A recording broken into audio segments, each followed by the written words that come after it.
चलिए जी, बिस्मिल्लाहिर्रहमानिर्रहीम। This is A2 Computer Science 9618 और right now we still stuck with the paper 3। बेटा paper 3 के अंदर हमने प्रीवियस क्लास के अंदर चैप्टर 14 के कुछ टॉपिक्स कवर किए थे, जिसमें हमारे पास बिटटोरेंट का कॉन्सेप्ट था, सीडर्स और लीचेस वाला कॉन्सेप्ट था, और हमारे पास ऑफ कोर्स TCP/IP का कॉन्सेप्ट था। अच्छा, अब हम थोड़ा मूव कर रहे हैं इसकी तरफ, हम मूव कर रहे हैं इवन दो स्टिल पेपर 3 के अंदर ही। Paper 3 A levels computer science का, उसके अंदर चैप्टर 13 से 18 तक तो है, लेकिन चैप्टर 19 और 20 के भी काफ़ी सारे टॉपिक्स आते हैं। 19-20 चैप्टर जो 19-20 चैप्टर है वो आपके पेपर 4 के हैं, लेकिन स्टिल उसमें से भी बहुत सारा डेटा आपके पास पेपर 3 में आता है। लेट्स सपोज आज हम एक टॉपिक करेंगे दैट्स रियली इंटरेस्टिंग, और वो जो टॉपिक है मैं काफ़ी ऐसे से सोच रहा था कि यार वो टॉपिक जो पढ़ेंगे तो इंशाल्लाह उसमें बातें कम करूँगा, तुम लोग काम ज़्यादा करोगे। तो वो टॉपिक कहलाता है डेक्लेरेटिव लैंग्वेज। सुना है पहले declarative language? Let me just share it with you. भी एक सेकंड रुकिएगा। ओके बेटा, 20th ऑफ जनवरी 2025। मजे की बात यह है कि ये वाला टॉपिक भी जैसे एक दफा मैंने RPN करवाया था ना तुम लोगों को, reverse polish notation, Backus Naur form, operating system के अंदर, फिर बूलियन अलजेब्रा और K-मैप हमने किया था उसके अंदर चैप्टर 3 हार्डवेयर के अंदर। अभी रिसेंटली हमने डायकेस्ट्रा और एसारे किया था उसके अंदर AI के अंदर। इसी तरह से ये जो टॉपिक है डेक्लेरेटिव लैंग्वेज, ये चैप्टर 20 में से है। ये चैप्टर आपका चैप्टर 20 का ये वाला टॉपिक आपका पेपर 3 में आता है।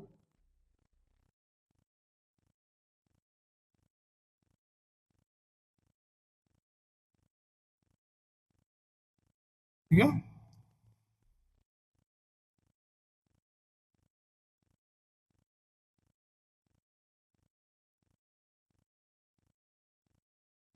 बेटा प्रोग्रामिंग के ना दो तरीके होते हैं, एक कहलाता है इम्पेरेटिव, एक कहलाता है डेक्लेरेटिव।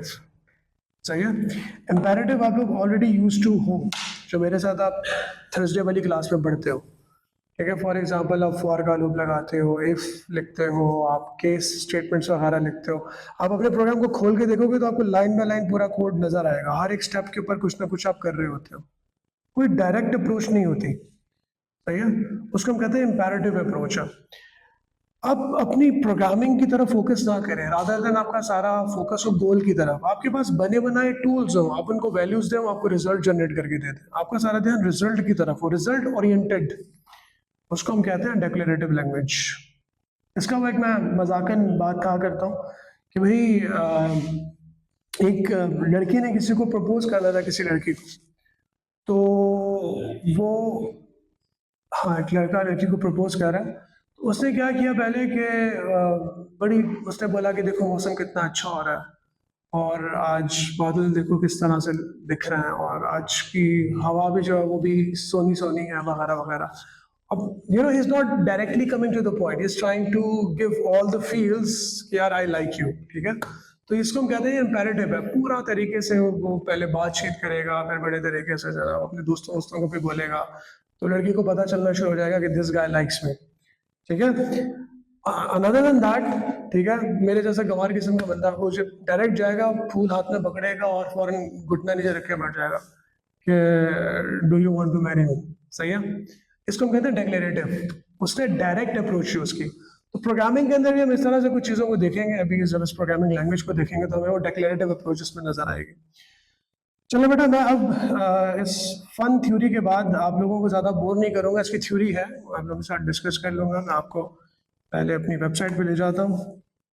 वेबसाइट के ऊपर चैप्टर 20, तो बेटा A2 के अंदर जब आप जाओगे, A2 में जाने के बाद आप जाओगे नीचे नीचे नीचे, चैप्टर 18, 19, 20 फर्दर प्रोग्रामिंग, इसको थ्योरेटिकली भी डाउनलोड करके देख सकते हो। ठीक है, लेकिन मैं रिकमेंड करूंगा कि आप ज़्यादा क्या करो, कुछ ना करो, टॉपिकल पेपर 3 उन बच्चों के लिए जिनके पास हार्ड कॉपी नहीं है, उसको डाउनलोड कर लो। बाकी तुम लोग के पास तो हार्ड कॉपी होगी पेपर 3 की। ठीक है, तो बेटा इसको डाउनलोड कर लीजिएगा। मतलब कुछ थ्योरी के अंदर नहीं जा रहा है, जिसको थ्योरी थोड़ी सी पढ़नी है, शौक हो रहा है, उसको यहाँ से जाकर पढ़ ले। ठीक है, मैंने जितना बता दिया उतना वैसे काफ़ी है, बाकी थोड़ा बहुत मैं पास पेपर्स के थ्रू आपको करवा दूंगा। चैप्टर 20 के मैंने आपको नोट्स भी दिखा दिया, आपको कहाँ से डाउनलोड करने हैं, और आपको जो बुकलेट है वो कौन सी वाली यूज़ करनी है। तो जिन बच्चों के पास हार्ड कॉपी हो, फुली अपडेटेड है, जो बच्चे वेबसाइट से डाउनलोड करेंगे, वो ये वाली बुकलेट होगी। थोड़ा सा स्टफ कम होगा इसके अंदर। Alright, so I am going to move to chapter 20। चलिए जी, आपको थोड़ा सा आइडिया भी दे देते हैं, यहाँ पे कुछ आपको आइडिया हो जाएगा डिक्लेरेटिव और अदर प्रोग्रामिंग पैराडिगम्स के बारे में। और इट्स गुड टू नो। बेटा देखो, ये वाली लैंग्वेज तुम काफी दफा कर चुकी हो मेरे साथ। कौन सी वाली? ये वाली ना, फॉर वाला लूप लगा के। इसको हम कहते हैं इम्पेरेटिव। और ये जो ऊपर ब्रैकेट के अंदर ये हमारे पास याद है ना, फंक्शन या प्रोसीजर होता है, फंक्शन का नाम लिखा होता है, सामने ब्रैकेट के अंदर पैरामीटर होता है। व्हाट इफ की कोई लैंग्वेज ऐसी, उसके अंदर सारे फंक्शन एंड प्रोसीजर्स ही हो, उनको वैल्यूज दो, रिजल्ट जनरेट करके आप आंसर निकाल लो। ये वाली जो अप्रोच होती है, ये कहलाती है आपकी डिक्लेरेटिव। कभी इस तरह से आपको ब्रैकेट के अंदर खाली पैरामीटर्स, और उससे पहले सिर्फ आपको जो आपके पास, ठीक है, different, we rather call them goals, we rather call them rules. ठीक है, आपके पास खाली रूल्स हो और आपके पास उसके अंदर आपको दी हुई वैल्यूज हो, तो इसका मतलब ये कि आपके पास डिक्लेरेटिव प्रोग्रामिंग है। अच्छा बेटा, ये वाली चीज सबको पता होगा कौन सी वाली लैंग्वेज है? असेंबली लैंग्वेज में कौन सी वाली लैंग्वेज आता है? लो लेवल के बड़े लैंग्वेज, बिल्कुल जबरदस्त। बेटा एक चीज हमें करनी है, लेकिन मैं पहले बता देता हूँ, जब भी कभी इस चीज का जिक्र आएगा तो इसको हम कहेंगे ये ऑब्जेक्ट ओरिएंटेड प्रोग्रामिंग है। कौन सी वाली है? Object oriented programming. तो जब भी कभी क्लास का जिक्र होगा तो क्लास, जो हमारे शाफ भाई इसके बड़े एक्सपर्ट है, ठीक है, तो ये तो भाई यूडीपी को भी क्लास बना देता है और फंक्शन प्रोसीजर को भी क्लास बना देता है, सब क्लास बना के कर रहे होता है। एनी केस, जावा के अंदर ये प्रॉब्लम है ना। तो भाई ये जो क्लास वाली चीज होगी ऑब्जेक्ट ओरिएंटेड कहलाएगी, low level language, imperative, declarative. अच्छा, इसमें कुछ चीजें और भी लिखी हुई है, यहाँ से तुम्हें डेफिनेशन का भी थोड़ा बहुत पता चल जाएगा।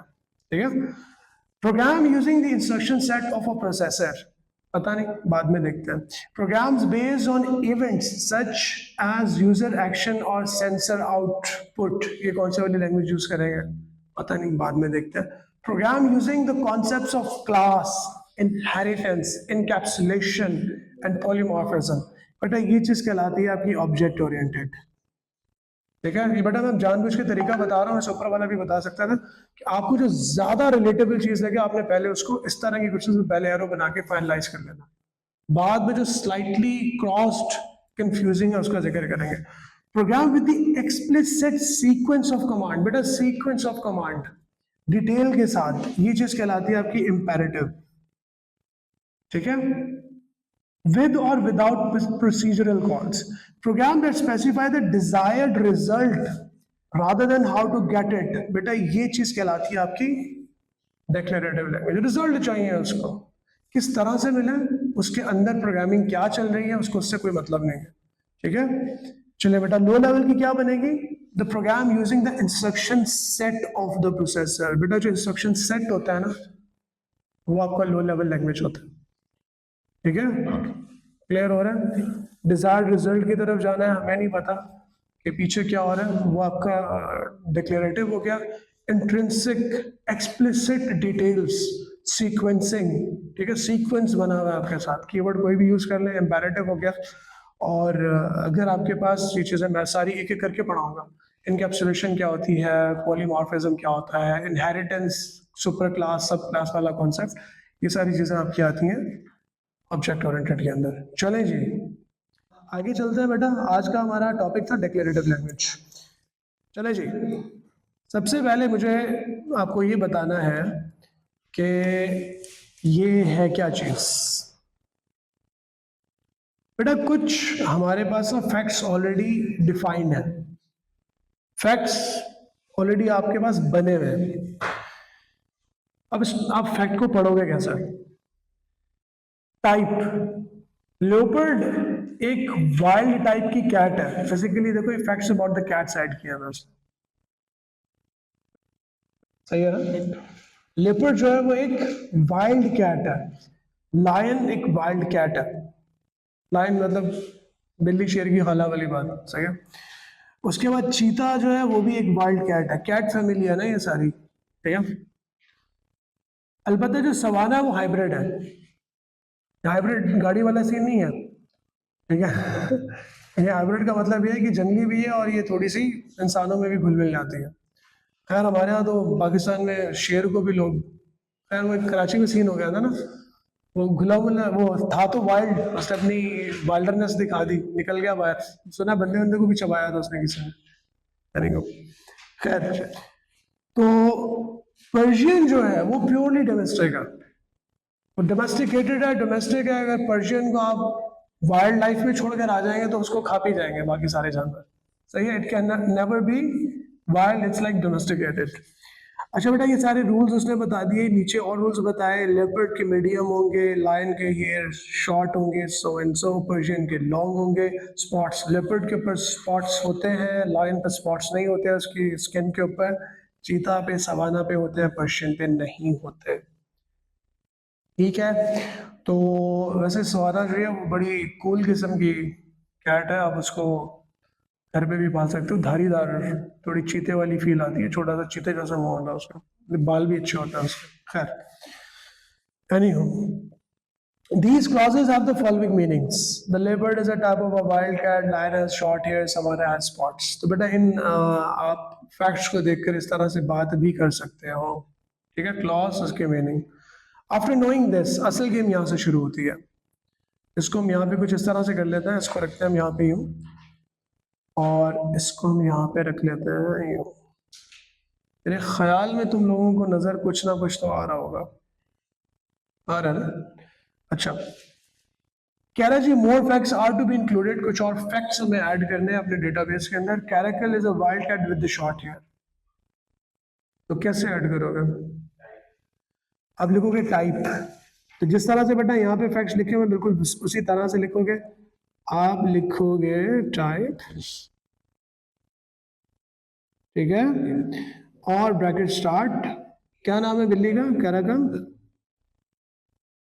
तो बेटा पहले इसको लिखेंगे क्योंकि हम देख सकते हैं कि यहाँ पे जो एनिमल्स हैं उनके नाम पहले लिखे हुए हैं, और फिर उसके बारे में क्या लिखा हुआ है कि ये एक वाइल्ड कैट है जनाब, एक वाइल्ड कैट है। बेटा शॉर्ट हेयर का जिक्र कैसे करोगे? हेयर लिखोगे, ब्रैकेट स्टार्ट, दोबारा बिल्ली का नाम लिखोगे, उसकी टाइप, और उसके बाद लिख दोगे शॉर्ट, उसकी टाइप, ठीक है। जो कैरेकल है वो आपकी डोमेस्टिकेटेड या हाइब्रिड नहीं है, हाइब्रिड मॉडल नहीं है, वही फुल ऑन वाइल्ड है वो। चले जी, यूजिंग द कैट, बेटा अब ये इंटरेस्टिंग है, इसको एक दफा गौर से देख के समझ लो, समझ में ना यहीं पे पूछ लेना। यहाँ पे कह रहा है कि using the variable cat, the goal क्या हमारे पास? हेयर कैट मीडियम, वेरिएबल को यूज करते हुए उसने गोल बनाया। बेटा देखो यहाँ पे उसने कैट वेरिएबल को यूज किया, वेरिएबल के अंदर जितनी भी वैल्यूज होंगी ना वो आके स्टोर हो जाएंगे। रिटर्न क्या करेगा? यहाँ मीडियम से छोड़ दिया ना लिखा हुआ, यहाँ हेयर लिखा हुआ है, सिर्फ यहाँ वेरिएबल का नाम यूज किया है। तो देखो यहाँ पे जितने भी हेयर लिखे हुए हैं, इधर जहाँ जहाँ पे मीडियम लिखा हुआ है, ये सवाना, चीता और लेपर्ड, ये रिटर्न हो जाएंगे इस कैट वेरिएबल के अंदर। वेरिएबल का यूज समझ में आ रहा है? फैक्ट्स के अंदर उसने क्या किया? उसने हेयर फैक्ट को यूज किया, हेयर फैक्ट के अंदर इस जगह पे यहाँ पे हेयर वाला फैक्ट यूज किया, इधर उसने मीडियम एज इट इज लिखा हुआ छोड़ दिया, ठीक है। मीडियम भी हो सकता था, लॉन्ग भी हो सकता था, शॉर्ट भी हो सकता था, उसने मीडियम लिखा हुआ छोड़ दिया। बट यहाँ पे उसने यूज किया वेरिएबल। अब देखो यहाँ पे आ जाओ, hair medium, hair medium, hair medium. अब क्योंकि कैट वेरिएबल है तो उसमें लेपर्ड भी आ गया, उसमें चीता भी आ गया, उसमें सवाना भी आ गया, समझ गए? ये वाला सीन है। इसी तरह से वो कह रहा है कि जी आप हमें ये बताएं कि जब आप हेयर कैट लॉन्ग लिखेंगे तो आपको कितनी बिल्लियां मिलेंगी। आपने लिखा हेयर और आपने लिखा लॉन्ग, तो भाई आपको एक ही बिल्ली मिली, उसका नाम था पर्शियन। आपका जो वेरिएबल कैट है इसके अंदर आ जाएगा पर्शियन, ट्रिपल कोट पर्शियन। मैंने अपनी नीस को गिफ्ट की थी, तो जो मेरे दो नेफ्यूज हैं ना वाइल्ड, वो असल में वो वाइल्ड थे, और जो ट्रिपल कोट पर्शियन थी वो बेचारी डोमेस्टिकेटेड थी, उस बेचारे को मार दिया, ऑलमोस्ट मार दिया। फिर उनके अब्बा जो है वो छोड़ कर आए उनको कहीं दूर, कोई दुम से पकड़ रहा है, कोई गर्दन से, कोई कान से पकड़ रहा है, उसके बाल नोच लिया है। खैर, तो भाई right the goal using the pet, using the variable pet. Variable का नाम हो गया पेट, नाम उसने दे दिया आपको। To find the domestic cats, आपने अब क्या करना है, जिस तरह से ये आपने लॉन्ग हेयर वाली बिल्ली ढूंढी, अब आपने एक पेट ढूंढना है जो कि डोमेस्टिक है। वेरिएबल का नाम पेट है, कैसे लिखोगे? टाइप वेरिएबल में पहले लिख दूं, ठीक है, उसके बाद कुछ और लिखना है क्या? ये छोटे बड़े उसने नहीं बोला, स्पॉट्स का जिक्र भी नहीं किया, दैट्स इट।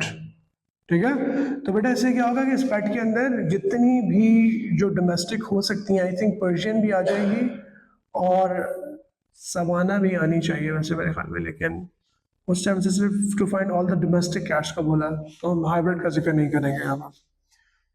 अच्छा, write the goal using the variable wild spotty to find all the wild cats with spots. तो कह रहा है एक नया वेरिएबल यूज करें, उसका नाम रखें वाइल्ड स्पॉटी। वेरिएबल का नाम वाइल्ड स्पॉटी है। To find all the cats, all the wild cats with spots, दोनों चीजें चाहिए हमें। तो वाइल्ड स्पॉटी को कैसे यूज करोगे भैया? आप लिखोगे टाइप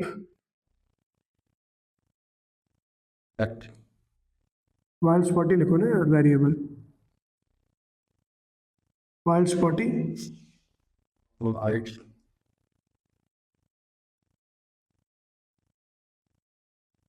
स्पॉट्स। नए वाले सिलेबस में ऐड नहीं लगता स्पॉट्स, नहीं ना?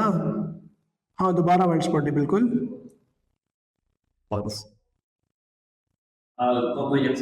Comma yes. समझ गए आप? तो अब जब ये मिलके लगेगा तो वाइल्ड स्पॉटी में सिर्फ वो वाली कैट्स आएंगी जिनके ऊपर स्पॉट्स हैं और वो वाइल्ड है, तो उसमें से वो सिलेक्ट करके देगा आपको। इसमें आएगा मेरे ख्याल में लेपर्ड आ जाएगा, चीता आ जाएगा, सवाना आ जाएगा, लेकिन सवाना जो है वो हाइब्रिड है, तो सिर्फ चीता आएगा और लेपर्ड आएगा, बस ये दो चीजें आएंगी।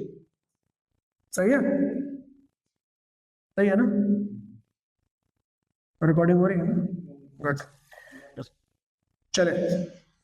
तो भाई this is how you do with declarative language. बेटा डेक्लेरेटिव लैंग्वेज में एक थोड़ा ट्रिकी वाला क्वेश्चन भी है, मैं उसका थोड़ा सा आइडिया तुम लोगों को दे देता हूँ, मैं तुम्हें पहले करवा देता हूँ, बाकी जितने रिमेनिंग क्वेश्चन आप खुद कीजिएगा। एक क्वेश्चन आपको आगे मिलेगा, होपफुली इस बुकलेट के अंदर होगा, ये वाला। Alan, Iona, Nina, Alan, Ahmed, Faria, Kim, ये भी है हुआ वाला, आई थिंक एक्स वाई वाला यही है ना? हाँ यही वाला है बेटा। इसका ना मैं सी पार्ट तुम्हें करवा रहा हूँ, बाकी तो तुम लोग कर लोगे, बाकी पीस ऑफ केक है। ठीक है, चलो जी, ये वाला क्वेश्चन करते हैं, मैं खाली सी पार्ट करवाता हूँ तुम्हें, और हम क्लॉजेस वगैरह नहीं उठाते, बस इसको उठा लेते हैं। चलेगी, लेट्स डू दिस। बेटा यहाँ पे कुछ हमारे पास फैक्ट्स हैं। एलन मैथमेटिक्स पढ़ाता है, आयोना ज्योग्राफी पढ़ाती है, टीचर्स वाला ना, teachers. Nina teachers history, Alan teachers stats. इसमें थोड़ा ट्रिकी पार्ट भी आएगा, देखिएगा। स्टडीज, अहमद हिस्ट्री पढ़ते हैं, फरिया हिस्ट्री पढ़ती हैं, किम हिस्ट्री पढ़ती हैं, these are the students, right? So Kim and Fariya and Ahmad students. Hua studies maths, Hua studies stats, Hua studies geography. Often Chinese बहुत ज़्यादा पढ़ते हैं तो ये नज़र भी आ रहा है, ठीक है? तीन सब्जेक्ट पढ़ रही है वो। ट्यूटर, एलन किम का ट्यूटर है, एलन हुआ का ट्यूटर भी है, एलन फ्रेया का ट्यूटर भी है, नीना जो है वो अहमद की ट्यूटर है। सही है। अब इसमें एक चक्कर है, मैं आपको पहले ही बता दूं ताकि आपको नीचे वाला क्वेश्चन ना समझने में आसानी हो। वो सीन ये है कि भाई हुआ जो है वो मैथ्स पढ़ती हैं, हुआ स्टैट्स भी पढ़ती हैं, हुआ ज्योग्राफी भी पढ़ती हैं, ठीक है। और हुआ किससे पढ़ रही हैं? एलन सर, ऐसे ही है ना। अच्छा, अब सिर्फ एलन से पढ़ रही हैं। एलन क्या क्या पढ़ाते हैं? एलन साहब सिर्फ मैथ्स पढ़ाते हैं, एलन साहब जो है वो पढ़ाते हैं स्टैट्स। अब एलन साहब जो है वो ज्योग्राफी तो पढ़ाते ही नहीं है। एलन क्या है, ज्योग्राफी नहीं पढ़ाता, लेकिन हुआ ज्योग्राफी पढ़ती हैं, और फिलहाल हुआ सिर्फ पढ़ रही हैं एलन सर। समझ रहे हो? तो ये यहाँ पे एक चीज इस तरह की आ गई कि हुआ, वैसे तो एलन जो है वो हुआ के ट्यूटर है, लेकिन एलन सारे सब्जेक्ट्स नहीं पढ़ाता, 2 सब्जेक्ट पढ़ाता है। हुआ जो है वो पढ़ तो एलन से रही है, लेकिन ये सब्जेक्ट उससे नहीं पढ़ेगी या वो उससे नहीं पढ़ सकती। तो ये वाली एक कॉन्सेप्ट बनता है। इस तरह की और चीजें भी आप ढूंढ सकते हो। फॉर एग्जाम्पल किम जो है वो क्या पढ़ता है? हिस्ट्री पढ़ता है। और एलन क्या हिस्ट्री पढ़ाता है? लेकिन नीचे देखो एलन किम को पढ़ा रहा है। यार ये तो बड़ा बैड सीन है, ठीक है। इसका मतलब किम ऐसे टीचर से पढ़ रहा है कि जो वो टीचर सब्जेक्ट पढ़ाते ही नहीं है। तो नीचे कोई इस तरह की क्यूरी हो सकती है कि वो आपको बोले कि यार ये सारे फैक्ट्स हैं, इन फैक्ट्स के अकॉर्डिंग हमें जरा ये डेटा निकाल के दो कि भाई पता तो चले कौन से बच्चे उन टीचर से पढ़ रहे हैं जो वो टीचर वो सब्जेक्ट पढ़ाते ही नहीं है, और बच्चे वाला सब्जेक्ट पढ़ रहे हैं। सही है ना। जैसा कि वो एलजीएस में बड़ा प्रॉब्लम था ये वाला। अच्छा खैर, बहुत बहुत प्रॉब्लम था।